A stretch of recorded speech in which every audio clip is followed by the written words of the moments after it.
A principios del siglo XX y a finales del siglo XIX, el 20% de los recién nacidos morían en el mundo por un asunto de los avances de la ciencia y la tecnología.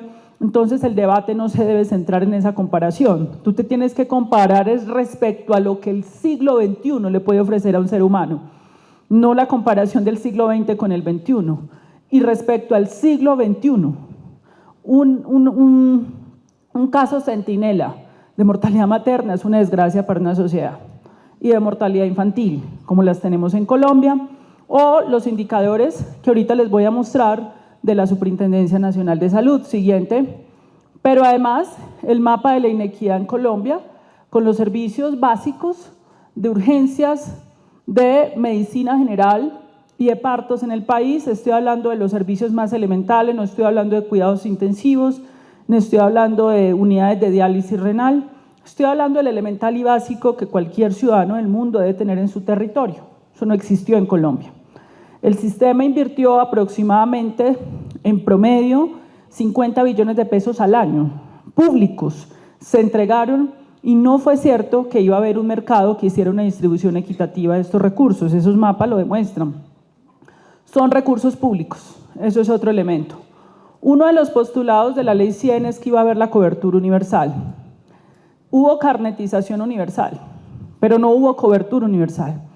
Y eso no lo digo yo, eso lo dice la Honorable Corte Constitucional en el seguimiento a la sentencia T760, Máximo Tribunal de Derechos Humanos en Colombia, donde en el auto que profiere este año el Ministerio de Salud y Protección Social, la Corte Constitucional dice: no hay incumplimiento, que es la orden 29, incumplimiento general, en cuanto se han adoptado medidas para cobertura universal, pero no hay acceso a los servicios. Es decir, la Corte Constitucional claramente entiende que la cobertura no es el carnet, es el acceso. No hubo cobertura universal. También hubo una promesa con que iba a haber equidad con la igualación de los regímenes subsidiado y contributivo, hasta hoy no pasó. Pero también hubo una promesa que se ratificó teóricamente en la 1122 y la 1438, y es que aquellas entidades en las cuales el Estado delegó la administración de los recursos públicos, inicialmente se dijo que eso era un mercado, pero no terminó siendo un mercado, porque un mercado tiene como características la inversión de capitales privados para que haya una competencia. No hubo inversión de capitales privados, no hubo competencia, no hubo mercado, y las consecuencias fueron la inequidad y la desigualdad con los recursos públicos del país. Y se postulaba que las EPS iban a ser seguros privados. De hecho, hoy se les denomina aseguradoras. El principio del aseguramiento de la gestión del riesgo financiero, se liquidaron, empezaron 150, se liquidaron varias y nunca aparecieron los reaseguros para soportar las deudas. Se quebraron hospitales y clínicas en este país tras la liquidación de varias porque no hubo reaseguros. Hoy la razón concreta y vivencial de que no son seguros es el temor, el pánico que tienen hoy clínicas y hospitales frente a las liquidaciones de las EPS, porque tienen casi por seguro que no les va a responder nadie. Eso no pasa con un sistema de aseguramiento privado. Si a usted le roban el carro, usted dice: el seguro me va a responder por unas condiciones. Esto no pasó aquí, eso fue teórico, fue una teoría. También se dijo que iban a hacer la gestión del riesgo en salud, y cuando miramos la gestión del riesgo en salud, encontramos, de acuerdo a la Superintendencia de Salud, siguiente por favor, siguiente, bueno, entonces en cuanto a la gestión del riesgo financiero, estas son las deudas, anterior diapositiva, acumularon deudas por más de 23 billones de pesos con prestadores, es decir, es un sistema acostumbrado a que se pague cada 6, 7, 8 meses, o no se pague, o se pague cualquier cosa. Creo que no tendríamos condiciones para decir que el mejor sistema de salud del mundo es normal que se pague cada que se quiera. Y eso se normalizó en el sector salud. No hay ningún otro sector de la economía donde esto pase. Aquí no se reconocen intereses, aquí cada quien paga de destajo lo que considera. Eso no es serio, eso no es serio en un sistema de salud y con recursos públicos para la vida. Estas son las deudas, pero aparte de eso también se dijo que en ese aseguramiento iba a haber, por parte de estas entidades, iba a haber una gestión del riesgo en salud, pero la superintendencia nos está mostrando que en el año 2022 Hubo 1.247.137 quejas, peticiones y reclamos por inatención. Eso no es gestión del riesgo en salud. Cuando hay 1.200.000, sin contar las tutelas. Pero claro, un ciudadano se puede quejar del sistema de salud. Es normal que uno se queje, pero la cifra más alarmante de esta es la siguiente. 400, la siguiente, donde están los 400.000, la siguiente. Entonces miremos aquí donde de estas quejas estaba en riesgo la vida 414.973. Es decir, más de 400.000 colombianos tenían en riesgo su vida cuando pusieron estas quejas y suplicaban. ¿Dónde estaba la gestión del riesgo en salud? No hubo gestión del riesgo en salud. Y si la gestión del riesgo en salud es cuántas cirugías se hacen al año, ¿quién hace esas cirugías? Las clínicas y los hospitales. Entonces, cuando en un sistema se paga por hacer lo mismo a dos actores, hay alguien que sobra. Un Estado no puede pagar dos veces. Que yo hago, se para aquí alguien, es que este año hice 1 millón de cirugías, y se para otro a decir, el que las hago soy yo, pero estamos pagando doble, ¿alguien sobra? Estamos desperdiciando recursos. Esto que pasó en Colombia fueron postulados teóricos que a nuestro juicio no fueron suficientemente cuestionados por unos sectores de la academia en Colombia. Esto se enseña en universidades, como si fuera real. Se habla de aseguramiento, de gestión del riesgo, como si fuera real. Y no se consulta con la realidad de lo que realmente pasó. Estos postulados teóricos fueron derribados por la realidad, y hoy tenemos una realidad, es que tenemos 28 EPS, donde el Estado delegó los recursos públicos para hacer este trabajo con la ciudadanía. 9 cumplen con estándares muy flexibles y bajos de los gobiernos y otras no cumplen. Si se liquidan las que no cumplen, se viene un efecto dominó y se llevan a las otras. En 5 años se desploman todas las EPS de este país y en 2 años el régimen subsidiado. Esto viene pasando hace muchos años y lo que han hecho los gobiernos es coger decretos y actos administrativos, bajar los estándares de exigencia, de flexibilizar para que una EPS mala pase a ser buena porque se bajó la exigencia, y eso no es serio. Eso es honesto con los colombianos, que se continúe en este país bajando estándares para decir que quienes no cumplían, cumplen para evitar asumir el problema. Esto se ha ido posponiendo hace muchos años en Colombia. Con el presidente, lo que decidió el presidente Gustavo Petro es: no vamos a posponer el problema, enfrentémoslo, y que la sociedad se ponga de frente, porque si no hacemos nada, dejemos que esto siga, se liquidan las EPS y viene una insolvencia enorme. Entonces, o aceptamos la realidad y la asumimos, o la seguimos negando. Y seguimos utilizando categorías teóricas para describir una realidad que no corresponde a esas categorías teóricas. Hablar de un aseguramiento que no existe, porque no hay muchos de los niños de La Guajira que murieron estaban asegurados, entre comillas, y murieron. Muchas de estas mortalidades evitables, el 46.6% de las mortalidades en los últimos 10 años en Colombia fueron evitables y estaban asegurados.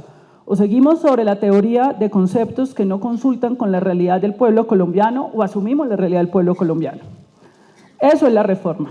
Entonces la reforma se propone, son 18 capítulos, solo se habla de un solo tema, pero son muchos temas.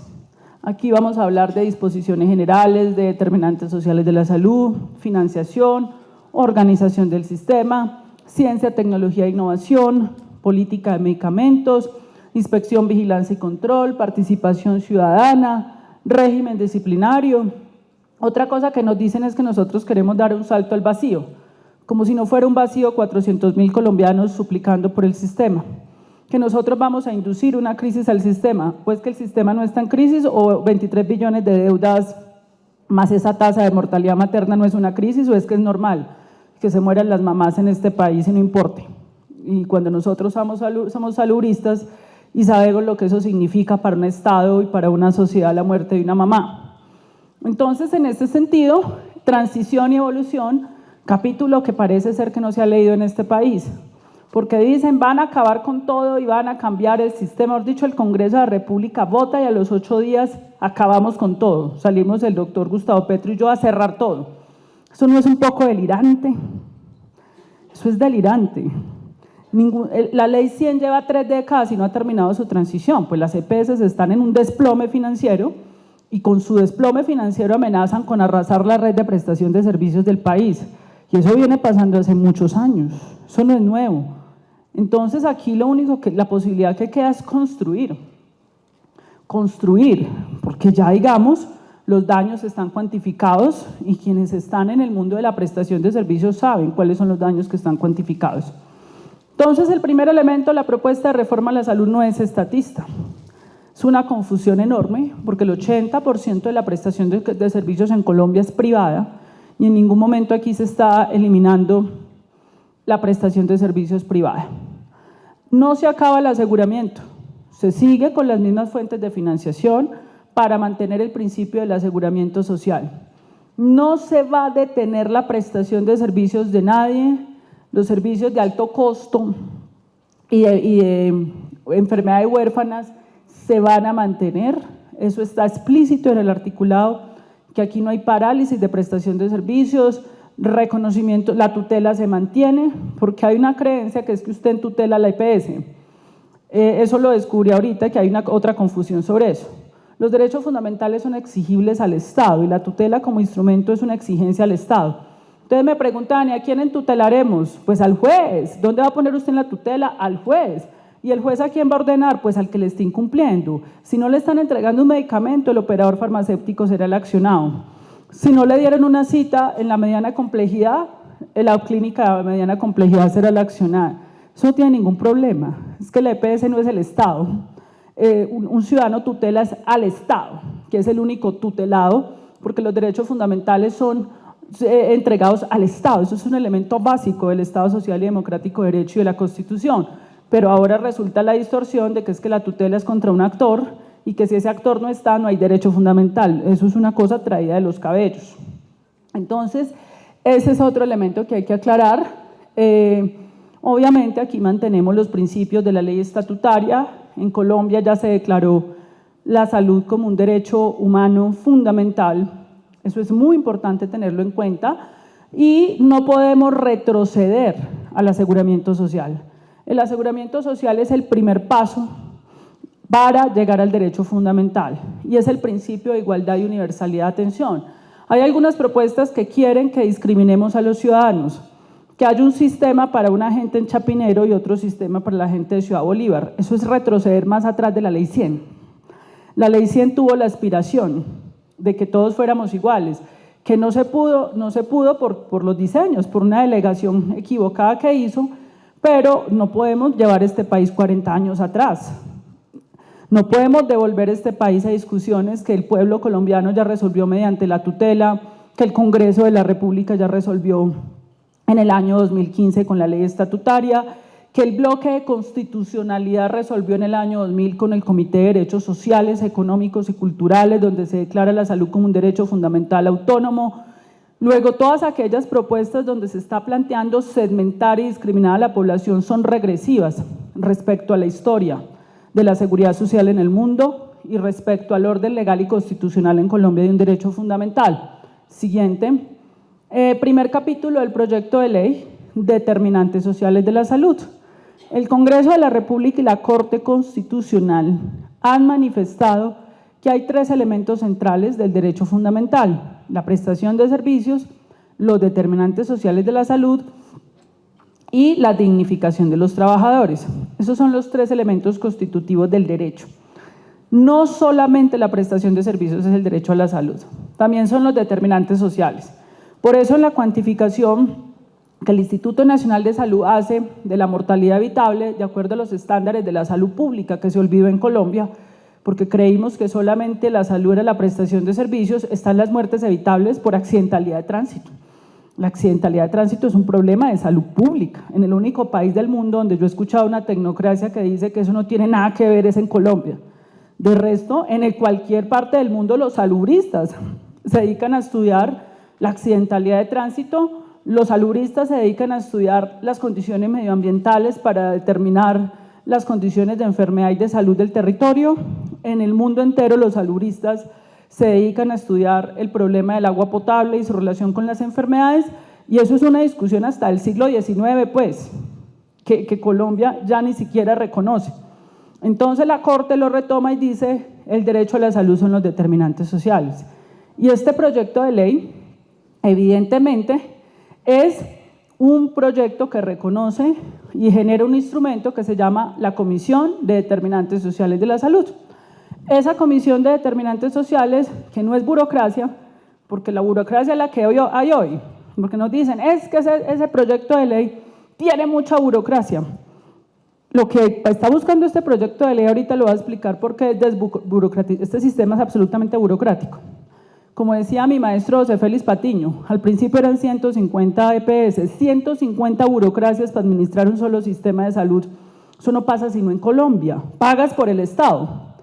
150.000 empleados, 30.000 administrativos, más otros en integración vertical para un solo sistema de salud, eso no pasa sino en Colombia. 28 burocracias, con todas sus dependencias para un solo sistema de salud. Eso es demasiado burocrático, que no está resolviendo los problemas esenciales. Aquí esto es una comisión de determinantes sociales de la salud.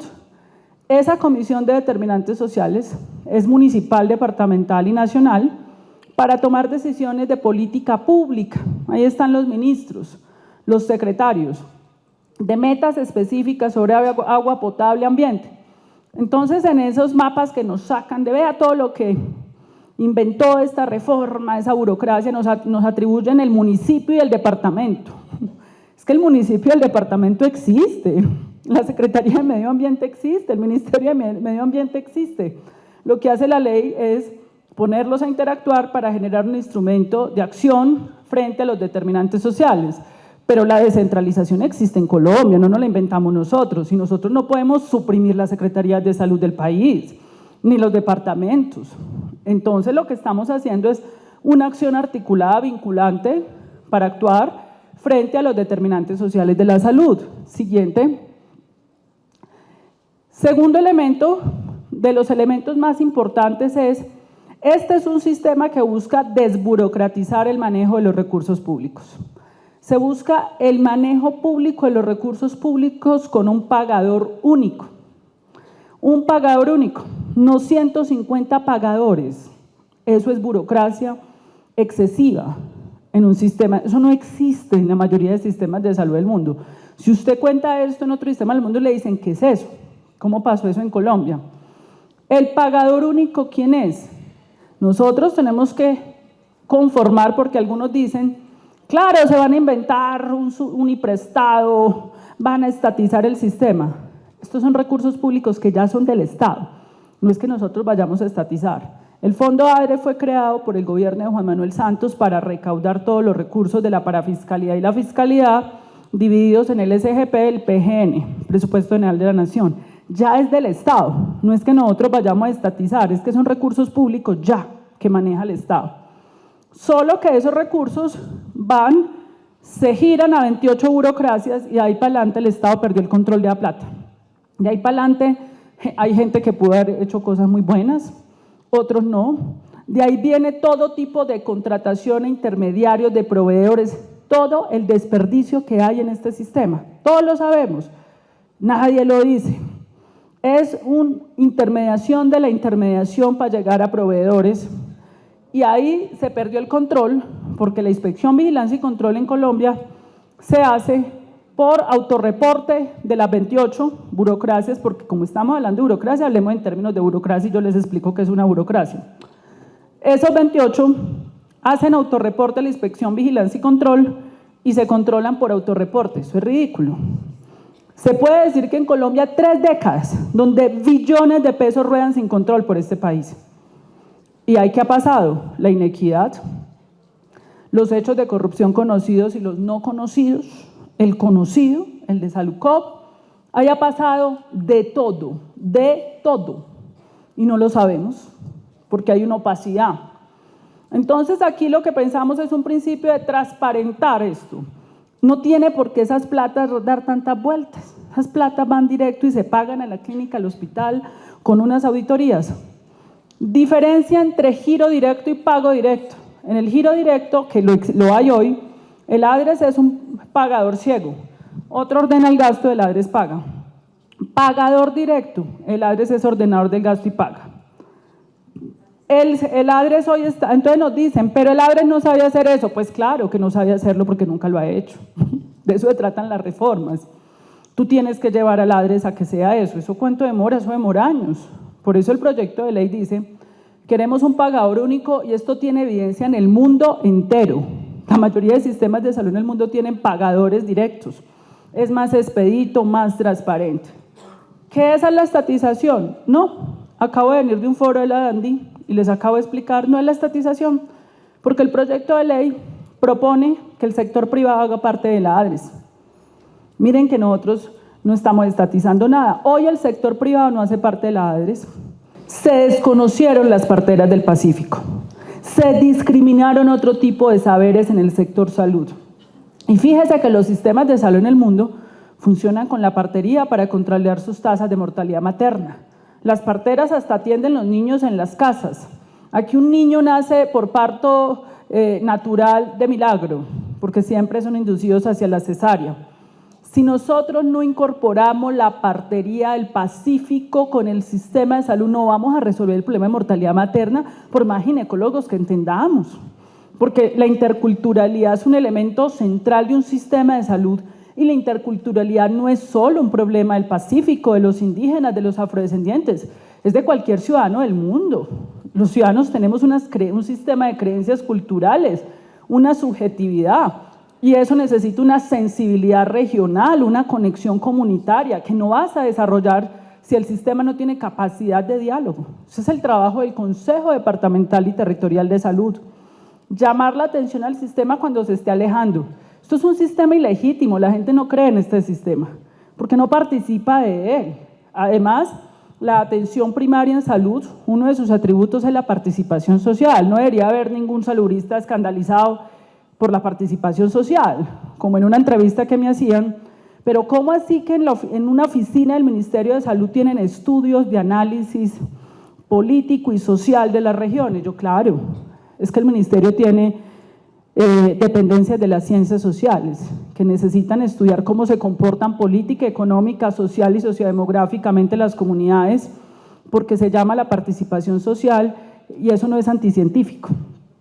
Se llama las ciencias sociales, se llaman los estudios políticos y eso lo tiene que hacer un ministerio permanentemente haciendo estudios de mentalidades, de configuraciones subjetivas, de ciencias sociales. Pues eso también se excluyó porque llega una tecnocracia y dice aquí lo que vale es el positivismo y lo demás no nos sirve, y excluyeron al pueblo colombiano de las decisiones de su sistema de salud. Siguiente. Bueno, entonces ya ese es el elemento, pagador único. El otro elemento central es la atención primaria en salud. Y aquí viene lo que ya les estaba explicando el viceministro y las directoras, que es el motivo de este encuentro, que a mí me parece positivo en el trabajo de construir ese modelo de atención, pero la reforma da unas bases. ¿Cuáles son esas bases? Tú, primero, si tú hablas de atención primaria en salud, tienes que poner la plata allí, o si no es retórico. Aquí han habido muchas reformas hablando de atención primaria en salud, pero la plata siguió atrapada en otros lugares. La discusión que tenía yo ahorita con el sector empresarial. Tú no puedes poner a un sistema en la atención primaria en salud a depender de la venta de servicios, porque si lo pones a depender de la venta de servicios, van a concluir que donde está la población más vulnerable de Colombia no hay venta de servicios, vamos y cerramos todo. Por favor, señores, ya no más con eso. Esto es un sistema que tiene que proveer equidad y tiene que modificar sus formas de financiación en el nivel primario. Sabemos que la atención primaria en salud no es solo el nivel primario, pero yo necesito operativizar este concepto para medir un impacto fiscal y financiero y para darle un instrumento concreto al Congreso de cómo me pone la plata allí. Porque yo necesito pagar vacunas, contratar enfermeras, contratar médicos, transporte, equipos extramurales, y eso es lo que tiene que aprobar un Congreso. De resto, tú puedes poner todas las leyes de la República a hablar de atención primaria, pero la plata sigue allá en la enfermedad. Es demagogia, es demagógico. Entonces, en ese sentido, siguiente, entendemos operativamente, porque conceptualmente el debate es más amplio, por nivel primario, el cuadro, por favor. Siguiente. Siguiente.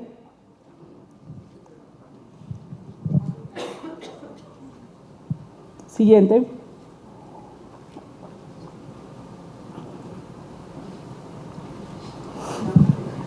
ahí. Entendemos por nivel primario que no es una parte de la atención primaria, pero nosotros tenemos que, lo que desapareció en Colombia fue el nivel primario. Aquí la gente entra directamente por urgencias, entra por diálisis o amputación, y no hubo nada en donde hubiera un control básico, un trabajo comunitario. Eso es lo que no hay en Colombia, y eso es lo que hay que construir. Entendemos todo el trabajo de saneamiento básico, colectivo, trabajo de determinantes sociales de la salud, atención inmediata, internación básica y consulta de especialidades básicas. Claro, aquí puede abrirse un debate, que esto está hipermedicalizado. No, esto está abierto a la discusión, porque nosotros no estamos diciendo que todas las regiones se comporten igual. Entonces aquí nosotros tenemos como unos equipos, que nosotros llamamos equipos básicos, pero no son básicos. Yo diría que esos son los equipos de la alta complejidad, porque ahí es donde se resuelve la mayoría de los problemas de salud y enfermedad.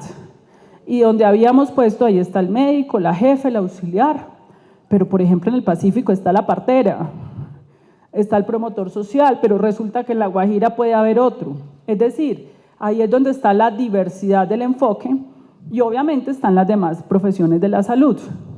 Este nivel primario, pues desde el punto de vista de una infraestructura básica de salud, debe tenerle el servicio de urgencias básico, la consulta, la sala de partos, sea o no rentable, porque si el principio de la rentabilidad, pues que se muera la mitad del país. Pues no, porque como no es rentable en el Chocó, como no es rentable en el sur de... No, es que eso no es el concepto del derecho fundamental. Esto va a financiar, aquí tienen que haber unas camas de observación para poder poner un antibiótico, manejo del dolor, lo básico, y una avanzada estratégica de algunas profesiones especializadas, especialistas de áreas básicas, ginecología, pediatría, porque aquí es donde vamos a resolver. Eso se lo repitieron a uno en la universidad a los 7 años y nunca lo pudimos practicar. Aquí es donde se resuelve la mayoría de problemas de salud y enfermedad. La mayoría de la gente llega acá, la minoría tenemos enfermedades de mediana y alta, si vamos a mirar. La mayoría se resuelve aquí. Esto tiene que tener una distribución en todo el país y tiene que ser financiado por oferta, no por venta de servicios, por oferta, con presupuesto estándar, con incentivos a lo disperso, con incentivos, obviamente, porque en lo disperso me cuesta más el médico, y esto está cuantificado. Esto está cuantificado, siguiente, para la zona dispersa y profunda, 8.7 billones de pesos al año. Esto no es nada para el sistema de salud. Y para universalmente serían 24 billones de pesos. Aquí esta diapositiva está, sí, 24.8. Para todo el país ahora. ¿Que eso cuesta mucho? No. Vienen otras de las desinformaciones. ¿Que esa reforma cuesta 100 billones? Falso. Falso. Estos recursos salen del propio sistema. Es que el sistema de salud en Colombia el próximo año va a manejar 80 billones de pesos al año. Por favor. Los sistemas de salud en el mundo invierten hasta el 30% en lo primario. En Colombia no sabemos, menos del 10 o cualquier cosa. Entonces aquí lo que vamos a proponerle al Congreso de la República es una modificación de las fuentes de financiación para que de manera gradual lleguemos a ese 24 billones que constituye el 27% del presupuesto de salud. Eso no son costos adicionales, son los propios recursos de la salud bien direccionados. Se le entregó plata a una gente para que lo hicieran, no lo hicieron, venga para acá esa plata y nosotros lo hacemos, pero de manera universal, sin discriminación de ningún colombiano frente a este nivel básico. Pero esto no va aparte, pero es que van a segmentar lo primario, no.